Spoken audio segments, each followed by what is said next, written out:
Great. Awesome. Thank you, everyone. Well, I'm excited to kick the day off. My name is Mikayla Tran. I use she, her pronouns. And this past year, I served with sustainable conservation for my GrizzlyCorps term. My project, which is a accumulation of the work over the year, summarized into a white paper, is titled Assessing Opportunities for SGMA and CV SALTS to Key Water Management Policies to Drive Better Outcomes in Water and Sustainable Agriculture. And a little bit about sustainable conservation, my host site first. Sustainable Conservation is a California nonprofit that works to unite people from all different kinds of backgrounds to solve the toughest challenges facing our land, air, and water. And it was a pleasure serving with them, and I helped integrate and assess opportunities for better water quantity and water quality management work through exploration of the Sustainable Groundwater Management Act, or SGMA, and the Central Valley Salinity Alternatives for Long-Term Sustainability, CV SALTS. Okay, so what are those policies anyway? The Sustainable Groundwater Management Act, or SGMA, responds to groundwater overdraft in local aquifers and requires locally led solutions to manage groundwater sustainably. Meanwhile, the salt and nitrate programs arising from the CV SALTS initiative responds to salt and nitrate contamination and requires dischargers to improve water quality and also provide interim emergency drinking water to residents. And I mostly focus on the nitrate section of the CV SALTS program itself. I also want to touch a little bit on some additional work and exploration I did into the groundwater protection formulas, which are a tool for understanding the potential impact of irrigated agriculture on groundwater quality. These formulas, values, and targets came out from several waste discharge requirement general orders that require Central Valley growers to develop these tools to address water quality concerns. And these are very helpful water quality management tools in order to understand how different irrigation methods and management practices can impact water quality percolating down to the groundwater table. And in terms of the geographic scope of this work, I was focused on the Central Valley, and the work that I focused on was covering the basins of Eastern San Joaquin, Modesto, Turlock, Merced, Chowchilla, Madera, and Mid-Cahuilla. And in this little ArcGIS online map that I put together quickly on the right, you can see the overlap between the background, like light yellow shaded region of the SGMA basin prioritizations and the darker shade of orange, which signify the CV SALTS boundaries.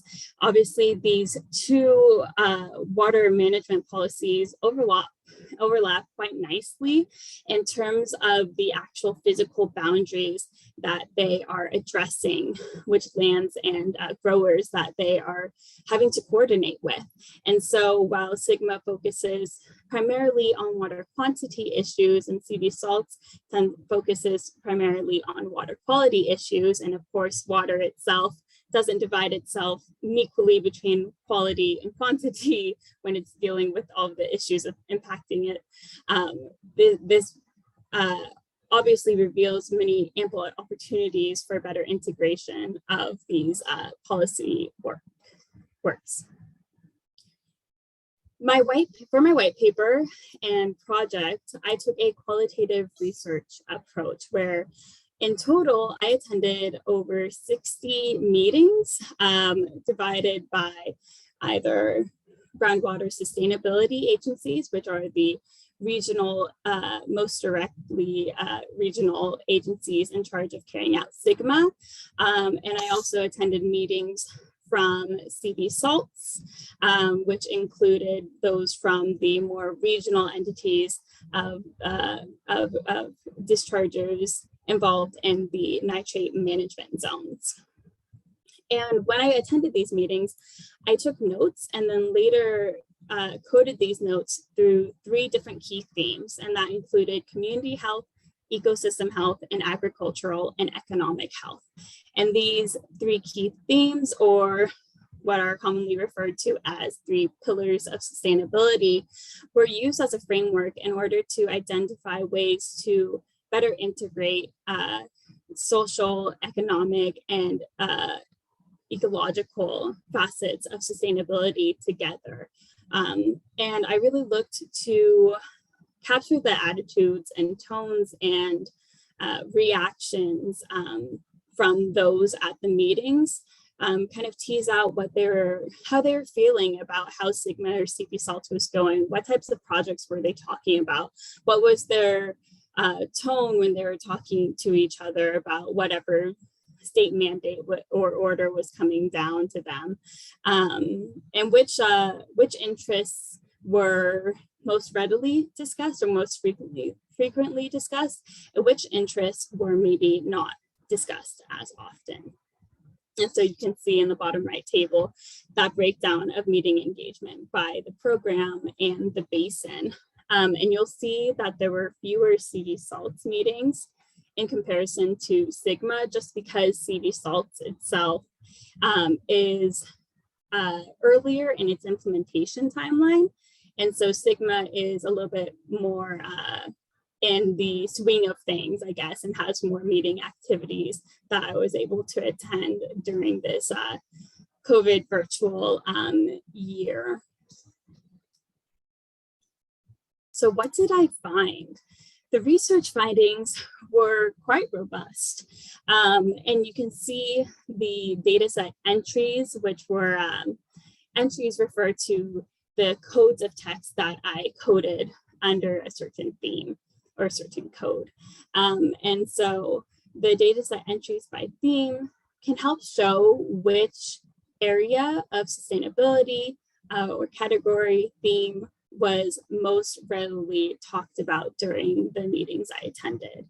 And so if you look at the table on the graphic on the right, you can see that agricultural and economic health in green was made up the largest data set. And then community health followed not too far behind, the one in blue. And then in this kind of purplish color, that represented the number of entries that were coded under mentions of ecosystem health. For example, talking about soil health practices or endangered species. And unfortunately, that was the smallest data set theme represented in meetings, and we will talk about that more in this next section. But first, we're going to dive into community health. And I want to just pull out a couple of the key findings from each key theme. So from community health, what we saw was that a lot of the community input, which was one of the majorly most frequently cited themes and codes under community health, a lot of the community input that was given focused on the well-being of impacted community members that are suffering from lowering groundwater levels, that are drying out their shallow domestic wells, or perhaps are suffering from nitrate contamination of their local aquifers. And the community input itself, most of the public comments that were made during either GSA or nitrate management zone meetings were actually made mostly by environmental justice representatives from different EJ environmental justice organizations who spoke on behalf of community members that they had been working with. And many times the EJ representatives would repeat advocacy-based points in support of items such as like domestic well testing and mitigation efforts, really elevating the community health aspect of the work that is taking place at the GSA or NMC meetings. And one of the findings, or one of our interpretations of some of these findings, was that many of these comments made by the EJ representatives were repeated to the same agency over a set of different meetings. And that could suggest that perhaps these comments were not actually taken into full consideration or taken into account when it came into the decision-making processes made by these GSAs or nitrate management zones. And we will tie into that afterwards when we go into some of the opportunities that we find from these findings and discussion.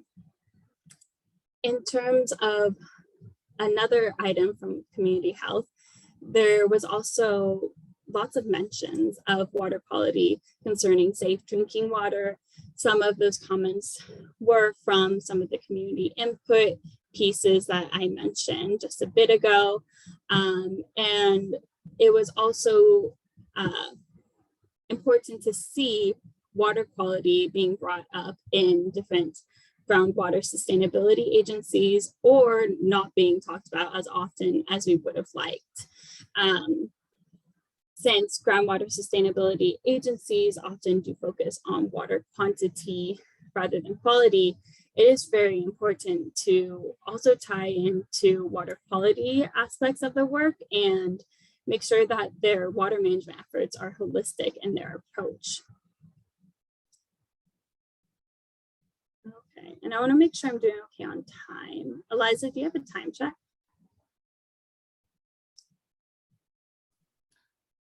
Yes, you're still good on time. Technically 5 minutes till the end, but we started a few minutes late. Got it. Okay, thank you. And then I will go into findings and discussion then. So for ecosystem health, one of the items that, though this theme actually itself had fewer entries by and far compared to all the other themes of agriculture and economic health or community health, one of the popular themes under ecosystem health was the mentioning of multi-benefit recharge. And in this report, we defined and considered recharge projects multi-benefit if they also the recharge that was going back to the aquifer, the projects included benefits to the community or ecosystem services, in addition to, say, the to just increasing groundwater levels. So there are layers of benefits there. And so it is a good finding, at least from an environmental nonprofit standpoint, to see some popular interest in recharge as a project, and it also reveals an opportunity for more environmental NGOs to engage with GSAs and nitrate management zones on their recharge projects to make sure that ecosystem health benefits are readily addressed and considered and elevated through these different projects. Since one of the some of the codes that had 0 entries at all or very few entries under ecosystem health were endangered species and groundwater dependent ecosystems. Oftentimes, many of the groundwater sustainability agencies and nitrate management zones are made up of dischargers, growers, landowners, folks in the agricultural community themselves, and don't necessarily come from an environmental background. And so here there is potentially a lack of representation of interests in terms of ecosystem health when it comes to items of discussion during these meetings. And lastly, I want to talk about the agricultural and economic health theme, where some of the major themes under this this data set, which had the most entries, if you remember, out of any other theme, were the main codes were cost to growers and recharge, but not multi-benefit recharge. And if you'll remember from the last slide about how I talked about multi-benefit recharge, talked about in a non-multi-benefit way, mostly viewed recharge in a solely as a way basically for water supply and augmentation, as a way to increase water supply, potentially as a management action to be taken before demand reduction. And for this is troubling in many Central Valley discussions because lots of these groundwater basins and areas lack surface water supplies, and therefore cannot simply solely rely on recharge as a quote unquote silver bullet to address their groundwater issues. And so there is often demand management and reduction that is also needed in addition to some of these recharge projects.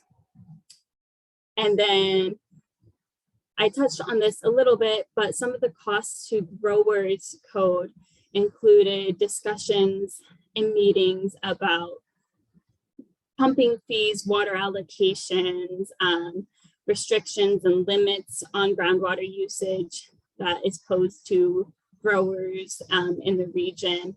And because there is such a strong agricultural background represented on a lot of these local committees and boards, this was a very highly talked about topic under this theme, and potentially shows a heightened emphasis and attention for costs to growers than say costs to the ecosystem or costs to community members, which if we are thinking from a 3-pillar integrated water management approach, that causes imbalance between the pillars, and we want to help bring those into more of a balance. And I won't go into each of these opportunities since I think I'm nearing the time, but some of the opportunities that we identified from these findings and discussion about findings included our encouragement for programs to collaborate more across programs, whether it's between CV SALTS and SGMA or with the Irrigated Lands Regulatory Program, which is associated with CV SALTS. 2, we also encourage increased GSA attention to water quality. And this is where some of those aforementioned groundwater protection formulas can come into play, and where NGOs can help encourage responsible recharge. 3, we hope to see enhanced ecosystem health benefits talked about in meetings and GSA meetings and nitrate management zone meetings, since this really is one of the main basis of which agricultural and community health, those pillars also rely on. And 4, as mentioned when I talked about the environmental justice group aspect of this work, it's really important to prioritize diversity, equity, and inclusion in these water management efforts, and to make sure that folks are not just simply given access to be heard or offered availability for public comment, but who their voices are actually integrated and considered in the decision-making processes themselves. That is my presentation for you, and we have a bit of time for a question and answer, and please enjoy this little photo of a field day that I did with some of my water team members. Thank you, everyone. Thank you so much, Mikayla. That was great. We are started a little bit later. So looks like we're behind, but we're not really behind. So if you have any questions, feel free to unmute yourself, raise your hand. Also welcome just to, send Mikayla congratulations through the chat.